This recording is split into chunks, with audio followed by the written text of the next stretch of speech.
with cigarettes and whiskey shots.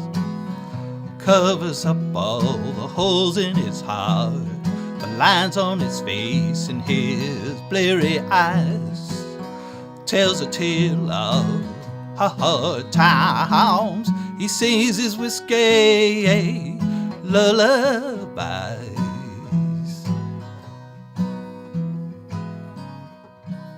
Well, hello, everybody, and welcome to session number 7 of the Songwriter Sessions that we tape here at Digital Sac-a-Lait Productions studios in Houma, Louisiana, with a really great engineer, good guy, Pershing Wells. I'm happy to welcome into the studio today our guest artist, Mr. Joe Sullivan. Welcome, hey, Joe. Thank you. Thanks for having me.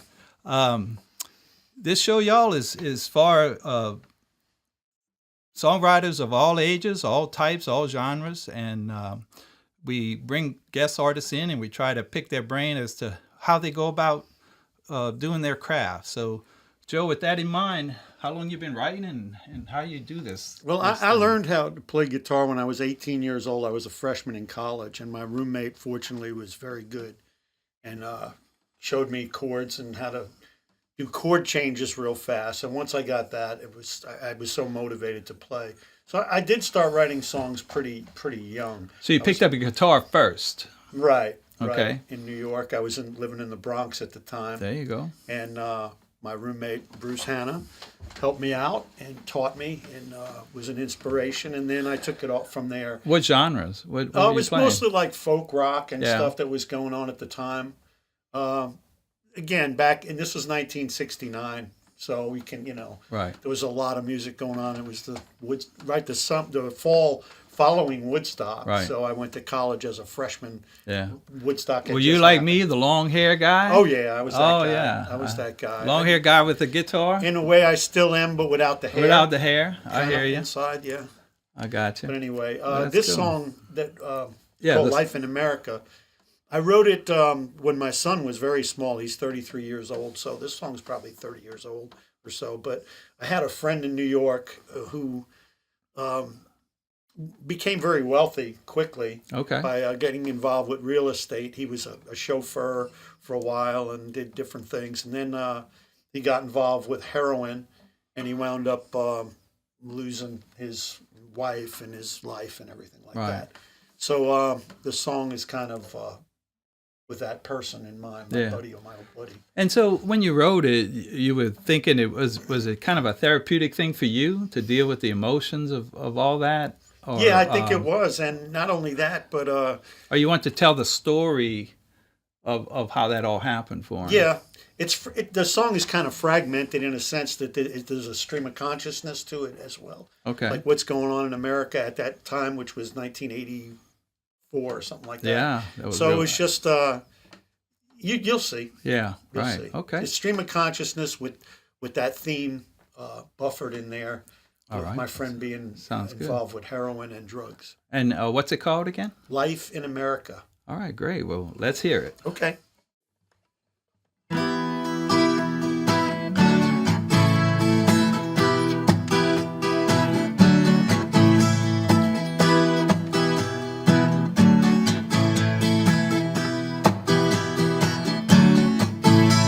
In Rikers Island prison sits my best friend. He robbed 7 banks, said, Joe, I'll do it again. Now heroin's the worst thing God ever put on this earth. Now he sits in a jail cell, now his life is a curse.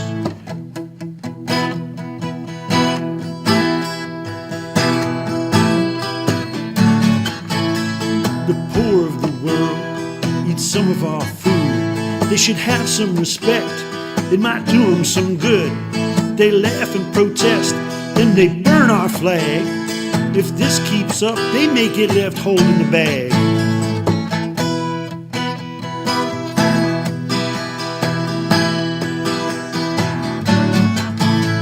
Now life in America is a bundle of knots. The wedding bell rings, champagne cork pops. Prom night is practice for the wedding parade. Politicians and TV maintain the charade.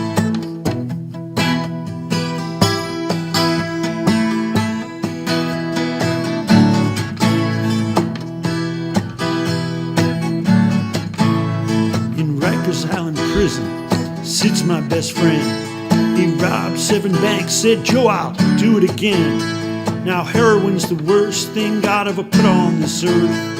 Now he sits in a jail cell, his life is a curse.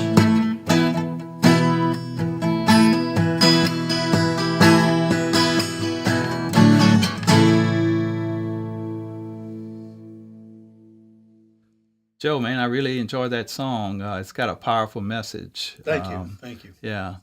So it was a therapeutic song for you when you wrote it? Yeah, in a sense, and as well as artistic, artistic sense. I tried to, use some imagery throughout the middle of the song and things like that. So is that a song you put out in the shows? Is that when you play for people, or that's more of a personal song you play for yourself? Ironically, it's funny you say that, because for so long that song just sat in a closet and I didn't play it. And then recently I found it and dusted it off, and now I play it like every time I play. So yeah, what I find sometimes there has to be time span, some distance from the event to when you perform that song. So, I have songs that I don't play for people. Yeah. Every now and then I'll take it out and play it for me. Yeah. It's kind of a personal This song. one just sat in the cupboard for 20 years. So all right. 30 years. Sounds good. So, but I do enjoy playing it. I love playing my 12-string. Yeah, I noticed that. That's really cool. Yeah, it gives you a certain kind of sound, and it does play different than a regular guitar, about to say, 6-string guitar. Did it take a while to get used to it? Well, it takes a little adjusting. Right. But, if you know your chords well. Right. Like Bob Dylan said, know your song well before you start singing it. Yeah. That's right. Just a lot more tuning. Yeah, that's true. Yeah, right. I have this wonderful Guild 6-string that I play quite often too, and I love that guitar. It's just it's beautiful, arch back, natural maple and everything. It's a beautiful guitar. It's made up in Rhode Island, so oftentimes you'll see me. I'll have that as well. Yeah, we all have our go-to guitars. Oh man, I love it. Yeah, I love it. Definite. Well, thanks for coming on the show, sure. Joe. Really appreciate it. I want to thank the studio audience, and remember to subscribe and to hit that bell icon so you get notices of the next session that we're going to do. And so with that said, Joe, let's hear a little bit more of that song. And sure. Some respect. It might do them some good. They laugh and protest, then they burn our flag. If this keeps up, they may get left holding the bag.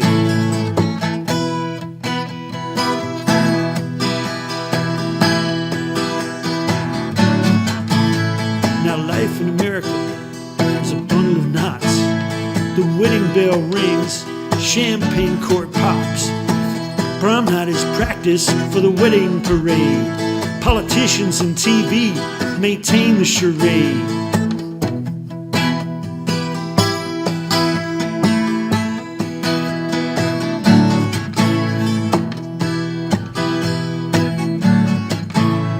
In Rikers Island prison sits my best friend. He robbed 7 banks, said, Joe, I'll do it again. Now heroin's the worst thing God ever put on this earth. Now he sits in a jail cell, his life is a curse.